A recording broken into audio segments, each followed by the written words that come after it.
নমস্কার বন্ধুরা, আমার রিয়ান সোনা সুচরিতার নতুন ভিডিওতে আপনাদের সকলকে স্বাগত জানাই। যখন বাড়িতে ঈশ্বরের বাস হয় তখন এই 8টি শুভ সংকেত দেখা যায়। বন্ধুরা, যদি প্রতিদিন সকালে আপনি এই সংকেতগুলি পান তাহলে বুঝে নেবেন আপনার বাড়িতে ঈশ্বরের বাস হয়ে গেছে। সেই সংকেতগুলি কি? আজ আমরা সেই বিষয়েই আলোচনা করব। ভগবানকে খুশি করতে মানুষ অনেক পুজো পাঠ করে এবং ব্রত পালন করে। ভগবানের সামনে সকাল সন্ধ্যা দীপ জ্বালানো থেকে শুরু করে ভোগও লাগায়, যাতে ভগবানের কৃপা বজায় থাকে, জীবনে কোনো সমস্যার সম্মুখীন না হতে হয়। আমরা সবাই জানি যে ভগবানের পূজা ও আরাধনা করলে তিনি আমাদের উপর প্রসন্ন হন, কিন্তু আপনি কি জানেন যে তিনি আমাদের এই বিষয়টির সংকেত দেন?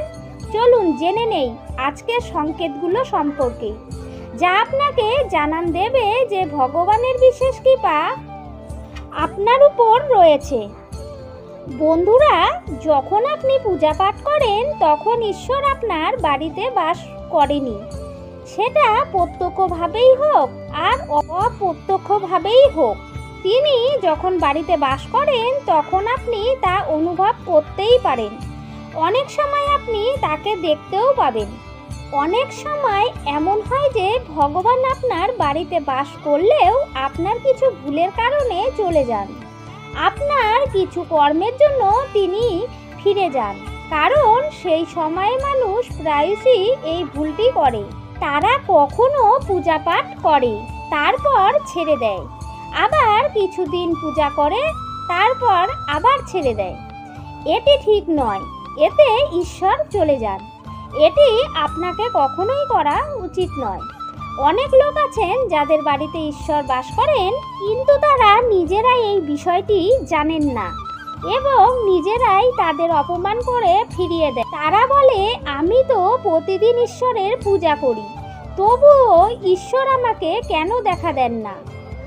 আপনার এই ধরনের কথা ঈশ্বরকে রুষ্ট করে দেয়। তাই আজ আমরা আপনাকে সেই সমস্ত সংকেত বিস্তারিতভাবে বলবো, যার মাধ্যমে আপনি নিজেই বুঝতে পারবেন যে ঈশ্বর আপনার বাড়িতে এসেছেন। তাই চলুন জেনে নেই সেই সংকেতগুলি সম্পর্কে।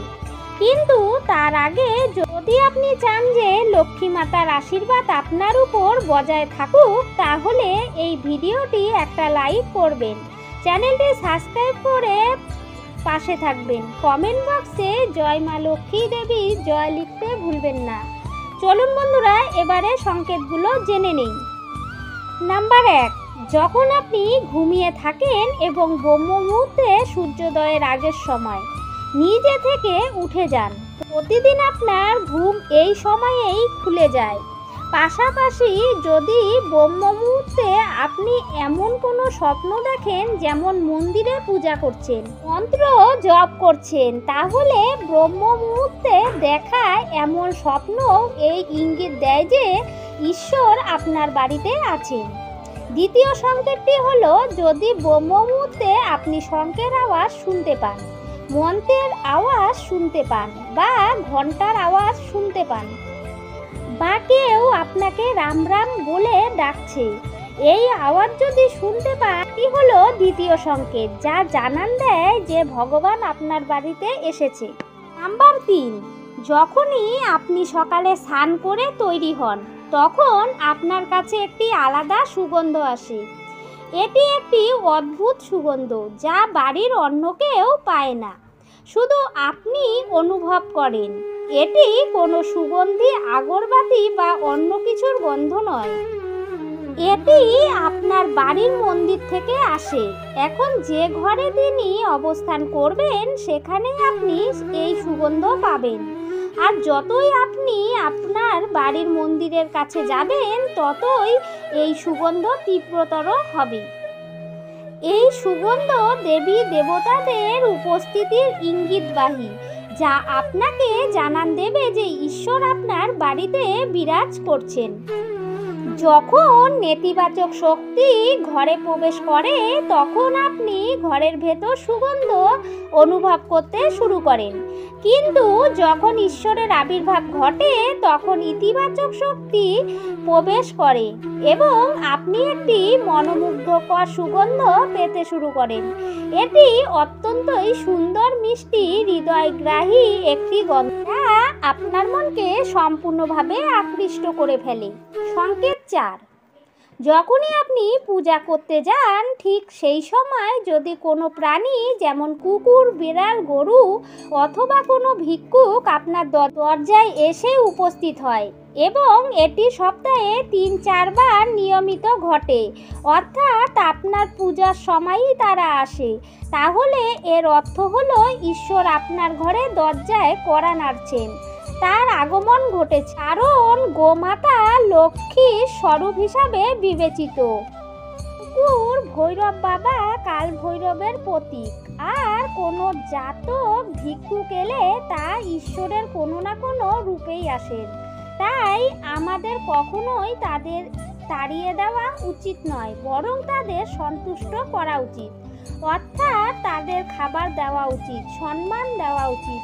টাকা বা অন্য কিছু দান করা আলাদা বিষয়, কিন্তু সবচেয়ে বড় দান হলো অন্নদান ও জলদান। 5 নম্বর সংকেতটি হলো যদি রাতে ঘুমের মধ্যে আপনার বারবার স্বপ্ন আসে এবং সেই স্বপ্নে মন্দির, ভগবানের মূর্তি বা ছবি দেখতে পান, তাহলে এর অর্থ হলো ভগবানের কৃপা আপনার উপর বর্তমান।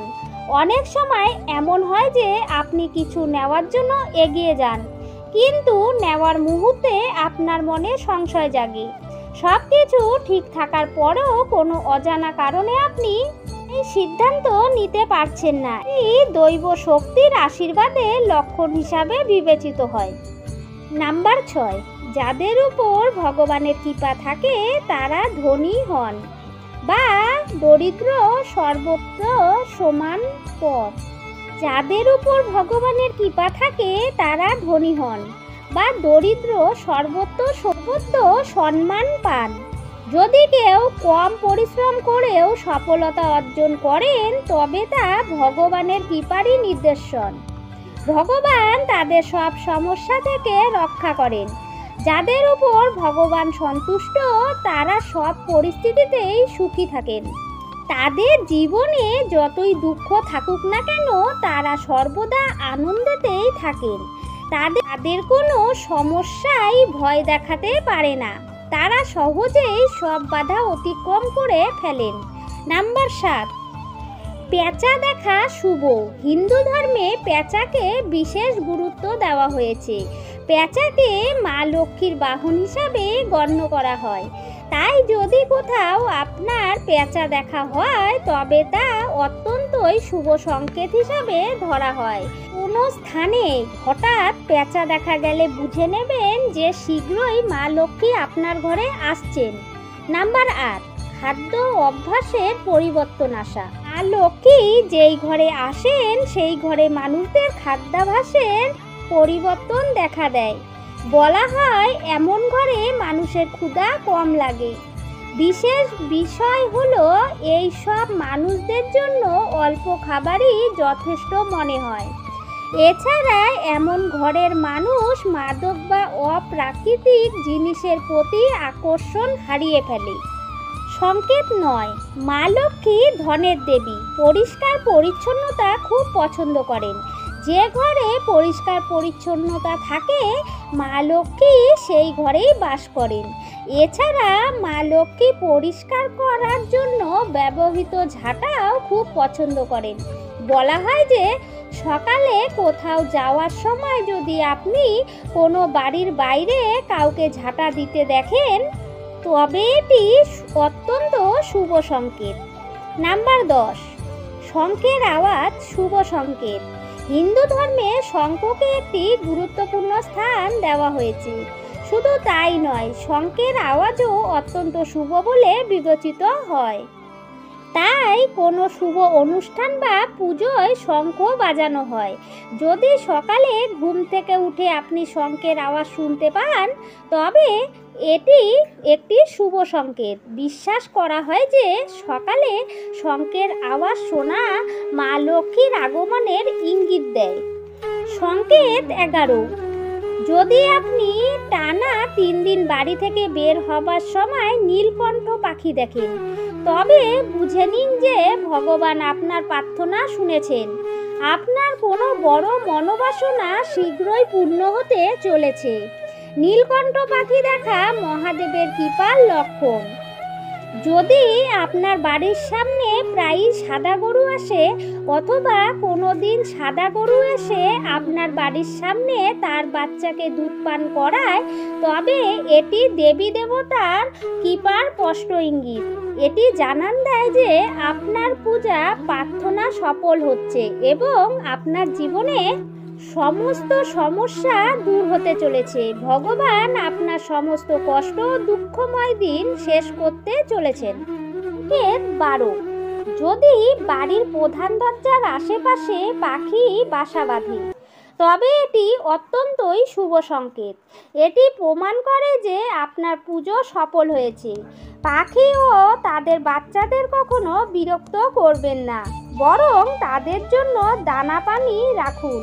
যদি পুজো করার সময় আপনি এতই আবেগপ্লুত হয়ে পড়েন যে আপনার চোখ থেকে অশ্রু ঝরে, তবে এটি ইঙ্গিত দেয় যে ঈশ্বর আপনার মনের ডাক শুনছেন।